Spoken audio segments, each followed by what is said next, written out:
mo naputol. Hindi ako mapakali pag hindi nakasigarilyo. Pag sinilas ka doon, basag na yan. Ito si Richard. Masugatan na naman yung tuhod mo. Sa may kawayan Bulacan. Hindi Ito, mga... kung magyosi.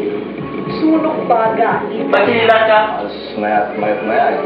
Mainit. Lalo pag naiinit. Hindi na sigarilyo. magkuha ka ng sinilas. Pero si Anus daw. Nabasag yung Simulang yung kumikip ng thermometer. sigarilyo. Si Richard.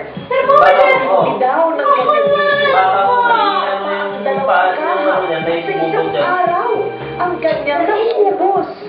At para naman sa mga pasaway at ayaw talaga mga sa naninigarilyo sa araw-araw. Kung Bakit hindi mo? pa kayo takot, yes.